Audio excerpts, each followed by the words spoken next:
Hey, thanks for joining me in this tutorial where I'm going to show you how to sketch a face in side view. But first I wanted to ask you, what do you think is more difficult, to sketch a face in side profile, in front view, or in 3/4 view? I'm thinking of making this into a mini series, so I'd really like to hear from you in the comments which you find the most challenging to do. But before we get into this side profile, I've got some really important proportions that I wanted to show you first. I really enjoy making templates like this because it helps explain all the theory before I start my loose sketching. David from Patreon asked about the overall silhouette, because usually I focus on the facial features and using dots to place those features. But what about this overall silhouette? Is there a way to do a similar thing to set up the sketch? So I had a good think, and this is what I've come up with. So we can see on a side profile of a head is that there is a circle here where the skull comes all the way back here and then the chin comes out about here. How do we find that? How do we make those overall proportions in a simple way?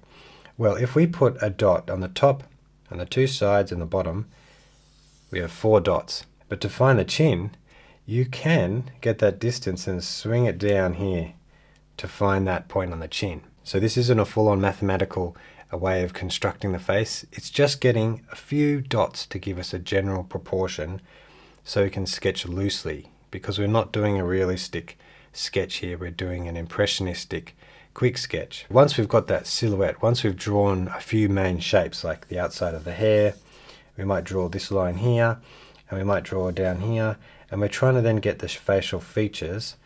Well, then we move on to these proportions. So I have the hairline and the chin already. And so if we break it into 3 sections, we have a dot here for the eyebrows and then a dot here for the bottom of the nose. Once we have those spots, it's really easy to position everything else. So for the corner of the eye, we can go up 2/3 towards the brow, and that's the corner of the eye there.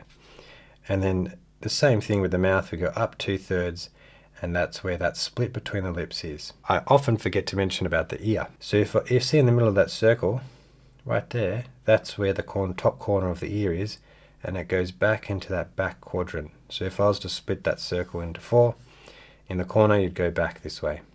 And it's right between the brow and the bottom of the nose. So personally, I think that's just enough construction that we can get a general proportion right without going into engineering, because if we go into all the mathematical proportions, it tends to take away from that looseness of the sketching that we're looking for with this line and wash sketching technique. If you'd like a bit more help with this, I've actually put this template on my Patreon page. You can download and print it off, and also a blank template that you could use to trace or put under a bit of paper with some thin paper on top, just to use as a template.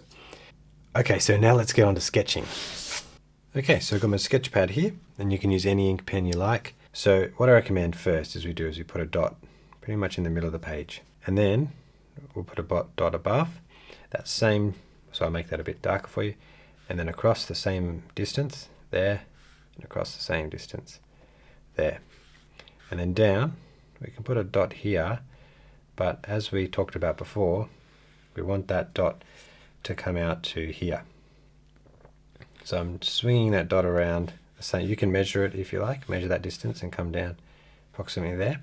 And that angle there has to be at a slight angle, it's not completely vertical. Okay, so now we have these dots in place on the page. We're going to do some really loose lines to get the main shape. So once again, we're imagining that there's a circle there connecting those dots. We want to go around the circle, just slightly out, because that's where the skull is, and we need a bit of space for the hair. And we can go over lines, just one little segment like that, and then we're coming to this point and go around to that dot here. And some just really interesting lines. And then we can see that angle is coming down here. I'm just kind of making it up, but it's about the same height, so you don't have to go too far down there. And then this shape will come down there. We can look at that a bit later. So the ear's right in the middle and goes into this back corner. We can't see all of it, so leave that a bit broken. And now we can connect the hairline down to the ear. So we can add a bit more hair later if we need it. Okay, so now I've got that big shape there, which I can connect there. Now the bottom of the chin, so we come up to, we can see just this line here. To make that angle with a little bit of an an Adam's apple there, halfway between those two dots. It's about there. So let's go like that. And if you're having trouble getting that in one line, you can just draw it in segments. So is it about there, and come back, and then you can join them up. And see that negative space? Looking at that space there. I'm always comparing things, so the jawline to the necklace, it's all just supposed to be really loose. That line there gets that shape. And then we want that angle, like that. Okay, so we've got a lot of the big shapes in. Now let's move on to the face, so slide across. So we have the hairline, which is here, and we have the chin. So now we can break up that face into three. So 1/3, 1/3, 1/3. We need to come down 1/3 for the brow, where we have that dot already. And then halfway between there and there would be the next third. And that's where the bottom of the ear comes to as well. Okay, so we can then come down to this point for the brow here. There's a little slight curve there, doesn't it? I can draw that eyebrow. So halfway between here and here, the eyebrow comes up to about there. Okay, so as we can break down the details, we can use other points now to find where things go. And that's how you sketch from observation. A lot of this is sketching from observation. So I'm looking at something and trying to sketch it as I go. But the way you do that is by breaking it down, and you're comparing points as you sketch. So then we can go to the bottom of the nose. It's about there, but you can see it comes in a little bit, and there's this side. So let's draw this side of the nostril first. Instead of going for it in one line, it's very risky doing that. So I'm going to just imagine. So I've got my pen there. I'm looking at that end shape. And we can just say, I think it would be about there. I do that a lot slower than these lines because I want to get that line right. Okay, so it comes across to about halfway. You can see here, halfway, and then it goes down. So I won't draw that yet. Let's draw the rest of this. So it comes up a little bit. Once again, you can leave little gaps, and it helps you, give you the confidence so you can adjust your hand and sketch the next line. And you can then join those up if you like. Okay. And then let's draw the nostril here. So you can see how it curves. It almost goes up and then goes back down, because then it has this shape on the end of the nose which it needs to follow. And you can always draw little support lines like that to show that that shape is there. Okay, so now we've got those features in. The next feature is the eye and the mouth. The eye, if we go from the bottom of the nose towards the brow, we go up 2/3. So 1, 2. So about there, and we angle back. Because you can see here, it's not straight up here, the eye, it's angled back. So it's angled back there, that's the corner right there. So I put the corner here. And then we, just from observation, we have a look, how big is that eye? It comes out towards the end of that brow. So that's where the eye sits. And that can be quite a tricky thing to do. So you can see the eye here, it curves a bit like this, curves back like that. And then we have a line that goes up, that, and then you can see a line down like that, and then there's another line for the flap of that eyelid, goes up like that. Okay, and then there's another one at the bottom. So I'm trying not to draw them too strong and leaving little gaps. And with a female I might really exaggerate how dark those eyelashes are, but for now for a male I might leave that alone. And then we want to do the iris. So it just comes down here just on the front, and you can see it cuts off most of it, so it's just a little shape here like that. So now we've got those, we've slowed down a lot for these. We go up from the chin towards the nose, 2/3 again. 1, 2. You can measure that out. But if you're unsure, just a little bit above halfway between those 2 points. Okay, that there would be the split between the lips. And it goes back, let's say just where the nose is. So it's about like that. Now we can go up here for the top lip, and then we can join that line now, and then the bottom lip, and then come back here and curve, join the curve up. Now if it's your first time doing this, if this is not joining right, the chin doesn't look right, you can use a Posca pen to cover that up.